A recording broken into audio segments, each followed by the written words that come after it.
and we're at a production facility where we're looking at and working on the BPS 350. Larry, how you doing today? I'm doing good, Danny. How are you, sir? Doing great, doing great. So what are we working on today? All right. The reason we're here is I want to do a short video to show our customers and potential customers how to align the mid-seal area heating bars so that if you have an issue with spacing or gapping, the customer can correct it themselves without having to have a maintenance guy come out and spend that extra money. And this holds true for most of the flow wrappers, not only ours but other customers. So it's useful across the board, Danny. All right, so the first thing I would like to show everybody is that if you're going to have a problem with the machine, you're usually going to have bunching of your mid-seal seam, as you can see right here where my hand is showing. Kind of hard to see with clear film, but it is there. And what you'll notice then, if you come over here with the camera, what you're going to notice is that in this area here, as the film goes through, you're going to find that it's going to want to try to bunch or drag. And that's what we're going to work on today. Bunching and dragging in this area after you've made all your other adjustments and nothing else works. At that point, more than likely, it's just a simple adjustment. All right, so here we go. The first thing that I would want everybody to do is to work on the machine with the power either off, preferably off, but in this case you're going to have it on, and also with the heaters cold. You don't want to have the heaters hot because I don't want anybody to get burned. All right, so first of all, what we would do on our particular machine is you're going to have your heaters turned on here normally when you notice the problem. So we would turn the heaters off, just two simple clicks of a button. Now, you only need to do the mid-seal heater because the in-seal heater, we won't be working with it today, but I'm going to go ahead and turn both of them off on our machine. The second thing that we would do is we would have to raise our top chain conveyor and then get to our work area. So it's just a simple knob here in the back. And here it's just simply a knob, knurled knob, that we would literally loosen up. That allows you to rotate the device to an angle so that when I'm ready to lift my top chain conveyor, I can lean it back against my rollers and it will be out of the way of our work area. All right, so I'm going to raise it on up here for you just to show you. We've got a nice angle, and it's not going to fall down and get in our way. So that's the first step that we would want to do. Next step is we will go ahead and we're going to have to remove the guides that we have in the mid-seal area. There are 4 on our machine. There are 4 wing nuts with washers, don't lose the washers obviously, that we're going to release. Now, I'm actually going to look at this because I get the right angle here and I can do it. On the back one, I'm just going to loosen these two because I've got 2 screws that I have to get to. So these screws being here, we need to remove both of these cover plates. So to do that, I'm going to simply gain access to the 2 screws that I have. I'm going to take those screws out. Now, one of the things that I will caution everybody is don't nick the screw surfaces, because if you do, it becomes sharp and it can rip your bag. If you do, just take a little bit of like 220 sandpaper and sand them down, and that will get rid of the burrs. Okay, so good maintenance tip there. All right, so I'm taking the cover off of this particular machine. All right, that's the first cover that I want to get off of. Now the second cover on this side, the one that's facing the operator, this bar that I took off, we're going to use this again in just a second, so I'm just going to set it aside. So got it over here out of the way, all right, and then we'll use it in a minute. Now I'm going to come back over to this cover, and I want to go ahead and take the 2 screws off that hold it in place so that we fully expose the underside of our mid-seal area. Now again, this is a production machine, so it's a little bit on the dirty side, but that's okay because that means they're using our machine, which is a wonderful thing. So we'll set the covers aside, and what I've exposed here is the 2 heating elements that we are going to be adjusting. That are these 2 devices here, the brass items. Now, normally these are hot. Obviously, you wouldn't want to touch them, but I've just turned the machine on and they're nice and cool, which is how I prefer them to be. You'll notice that each block is held in place by 2 cap head screws, Allen head screws, here and here, here and here. These are what we're going to be loosening, and we're going to be adjusting this. The whole purpose of this is to get the correct gap between these whenever they close over the film, because the film runs right along here. We want these to have the correct gapping so that they apply the heat that we need without causing the film to drag in these 2 bars.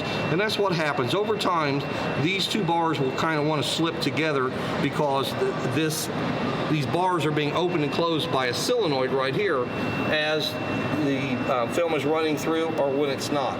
Obviously, we would have it open in this position whenever we are not running film so that we're not burning our film. So that being said, the next thing I want to show you, Danny, if you'll come around the front of the machine, is in the controls, how we control the solenoid. Now that we've got our heating elements for the mid-seal exposed, what we've got to do is, I want to show everybody on our BPS 350 flow wrapper how you actually control the solenoid. One of the nice things about our machine is that we allow you to go in and manually control that solenoid to make the adjustments. So it's actually kind of an ease of maintenance feature that we hold. So from our main screen, we would go to manual. And then from manual, there are a mid-seal action is what this bottom blue is we're talking about here. So we can actually open or close our mid-seal jaws. So if, Danny, if you'll come around here and take a look, sealing bars I should say, as I turn this, you will see that I can open and close these bars. All right, so take a shot of that, Danny. See how I'm doing that? Open. So as you can see, I'm pushing the open and close radio buttons on my display panel, and that opens and closes my jaw. This is important because when we make the adjustment, that is how we will open and close, or I should say, this is how we duplicate the action of the machine when it's running so that we get a true adjustment. Where we're at, now that we've got our action exposed, what we're going to do is we're going to use the guide that we previously removed to set the correct gapping for our mid-seal heater bars. To do that, again, this gapping, this guide, excuse me, the thickness of this guide happened to be exactly what we're looking for, which is about 1/10 of an inch, give or take. It doesn't have to be perfect, but it needs to be close, and this will give you enough gapping that on all the films that are recommended for our machine, you won't have drag through this area, which is what we're going for. So in order to do this, we're going to take this guide and we're going to bring it into the area where we're going to be doing our adjustment. Now, what we're going to be doing is we're going to be sticking this guide between our film pulling rollers and our sealing rollers. So, and then of course that will allow the guide to go between our heater bars. So what we're going to do is we have a knob that we normally load our film with, and what you have to do is you have to move it all the way to the right. Now on the paper pulling wheels, it's a little hard to get it in. You got to give it a little bit of a push to get it going. But now that I have it here, now I'm going to go to my sealing rollers, and on that one I'll simply open it up and it will allow it to drop in. Now I'm not closing this, I'm just simply letting the normal spring tension hold my guide into place. The next step that I would do, now that I have my guide in place, and this gives me a completely perfect straight reference for my film going through, because that's another important aspect of aligning the mid-seal heater bars, is that they have to be parallel or in line with the film coming between the two rollers as it's being pulled along. Having said that, I will now go up to my display. I'm in my manual mode, and I will close my mid-seal action. So I'll do it one more time for you, Danny, while you're videoing. There it is open, and there it is closed. What I've done is I've allowed the solenoid to pull these jaws in against my guide. So by doing that, I'm going to duplicate or replicate the action that the machine normally does. In order to adjust the jaws, what you would do is you would then loosen the 4 set screws. There's 2 on each one. As you can see, I can move that jaw in and out now. Nice and easy. All you do, you loosen both sides, so we'll do it real quick. Just loosen up both sides. And then I will take the jaws and I will take my hands and I will just pinch them together. Obviously, without heat applied to these jaws, or you're going to burn yourself. All right, and then once I have them in and held, you just simply tighten your 4 screws down to complete the actual adjustment portion of this. So it's kind of hard to see with my hands in a way, but I'm just squeezing the jaws together and as I tighten those screws. Now that I have them tightened, and you don't want to over tighten, okay, I'm going to give them just a little bit of a tweak to make sure that they don't move in the future on my customer here. And then once I have them nice and tight, what I will do is I will remove my guide. So again, it's kind of reverse of how we put it in. We're going to open this up and lift the front side. We're going to pull the back and then just simply pull it out so that we have it. Now we have it out, Danny. And what I would want you to get a close-up of is I want you to look at my gapping now between my jaws. If you will look, you'll notice I have a nice even gap through here, because I use my guide as a reference, and this is plenty of room. You will see that my gapping now is set perfectly. I've got a nice perpendicular gap between my 2 heating elements, and they are perfectly in line with the movement of my filament that comes through my mid-seal area, and that's what you're looking for. The whole purpose of this was so that when your film is doubled up and you're going through your mid-seal, what you will see is that the film will fit through here and I have no drag.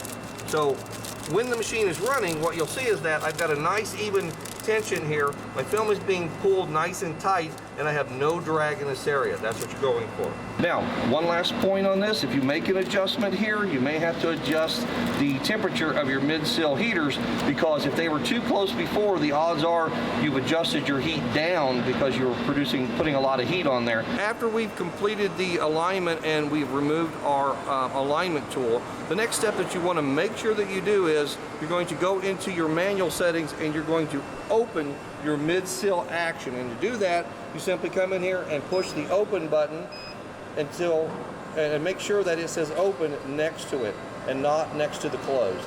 And what happens if it is next to the closed? Okay, and Danny, they forget to do this? Yeah, if you forget to do it and you leave it in the closed, because this is a maintenance function, what will happen is the mid-seal heater elements will stay closed even if you power the machine off and on, and the end result of that will be that your film will, well, when it's not moving, will be being heated to a point that it will curl in the heater elements and cause you jamming issues as you begin to run the machine. So this is a very important step. Yes, it is. After you've done the alignment, the first thing you do is come back here and make sure that the mid-seal action is in the open position, Danny. Thank you, Larry. You're welcome. All right, the next step normally, Danny, would be to go ahead and just put the machine back together and test it. But one of the things that I want to do is I want to put it halfway back together, and then I want to show everyone how the film will go through that area now that the adjustment has been made. So having said that, the first step that we would do is we would put our rear, I'm going to put the rear cover back on this, and at the same time I'm going to go ahead and turn on my heater so they start warming up, because my adjustment's done. I want these to heat up so that when I do run my film through here to show you, you'll see that it actually is heating and sealing the film as it should. So that being said, the first step will be to put the rear cover on. Again, the rear cover goes on nice and simple. It can only go on one way, which is kind of nice because of the angles of everything. Simply sits down so, and then we will replace the 2 screws that we removed earlier. Now again, I didn't remove the top guide simply because I didn't need to. So I'm going to align everything back up here. That's my first screw, and one more toward the back. We'll put this guy in.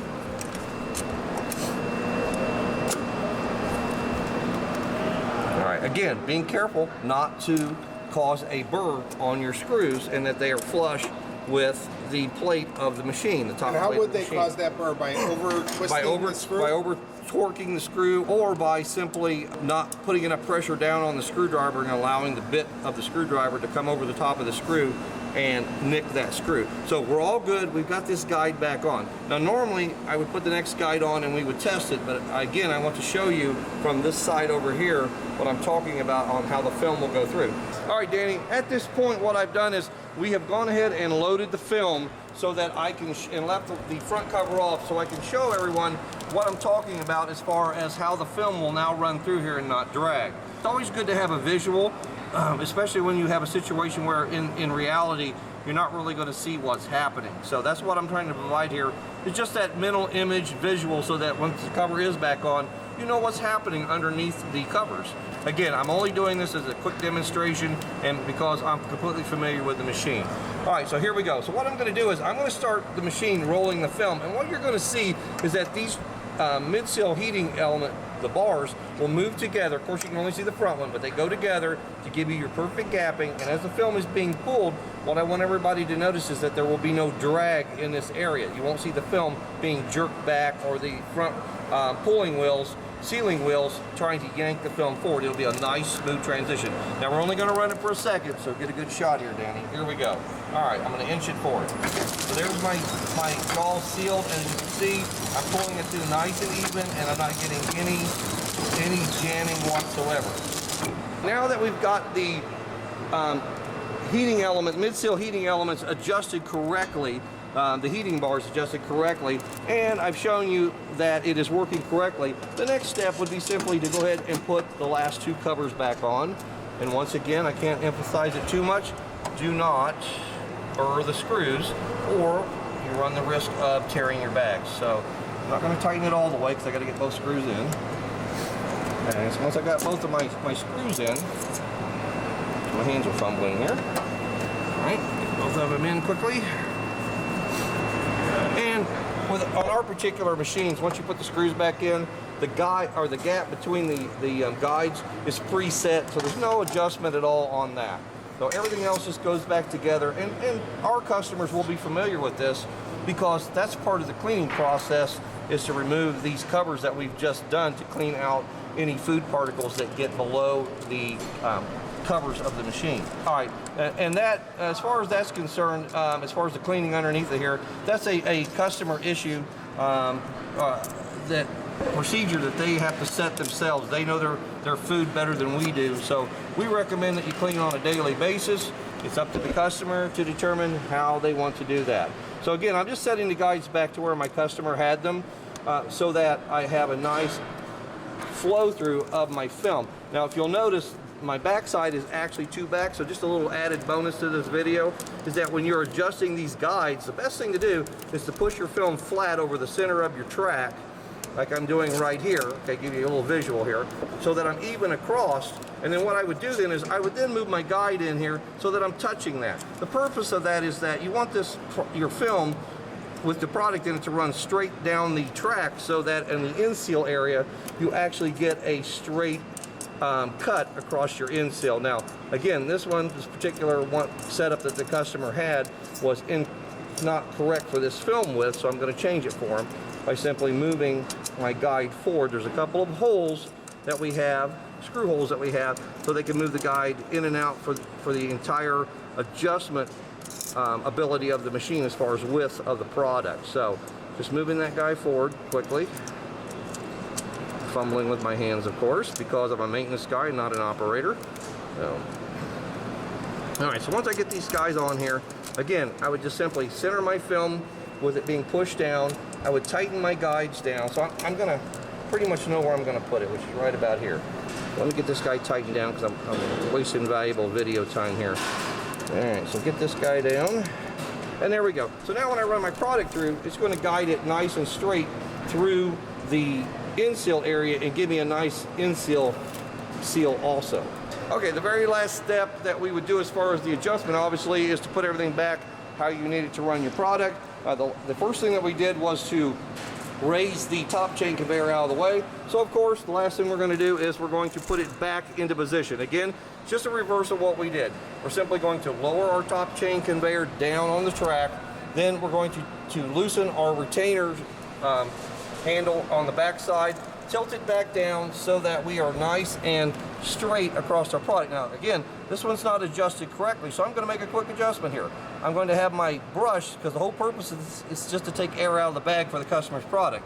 So I'm going to bring my back end up so that I'm just a little bit above my bag, because my product's going to push up. And then I'm going to come down here, and on my handle, I just simply adjust this end to give me the correct gapping across my bag, so that whenever my product runs through, I'm not pushing down on my product, I'm simply pushing down on my film material as I'm making my bag so that I get all the air out of it. We've just completed the alignment process on the mid-seal heating element bars, and we put the machine back together. Okay, our adjustments are done, so we want to test this machine to see if the end result of our work is what we want it to be. So in most cases, you would run some product. I'm at a customer site, I don't have product, so I'm just going to run and make some empty bags. So to do that on our machine, I just simply press the run button, and we start making bags, Danny, and they'll start coming off the end of the machine here. And what we'll do is, I'm going to stop it now that I've made a few, okay? And what we'll see, if I look at my bag, is that I have a very nice mid-seal on my bag. See how nice and clean that is? And I don't have a bunch of bunching. All my film is nice and together like it ought to be. So I've got a good mid-seal. Now my particular customer here likes a lot of fin seal. We don't normally recommend that much, but it works for them. So for them, this is a perfect mid-seal. So we covered quite a few things here today, and we're working on the Barrington Packaging Systems Group BPS 350 horizontal flow wrapper. So just tick off what we actually did here today on the machine that they just saw in the video. We adjusted the mid-seal heater action. That's what we've done. And by that, what I mean is that we just simply adjusted the gapping between the mid-seal heater bar elements so that we have the correct gap so that the film goes through without bunching up or dragging through that area. Larry, thank you so much for being on this video today. We appreciate your work, your efforts to help all of us be able to better use the BPS 350. Danny, I hope it helps everyone. Thank you.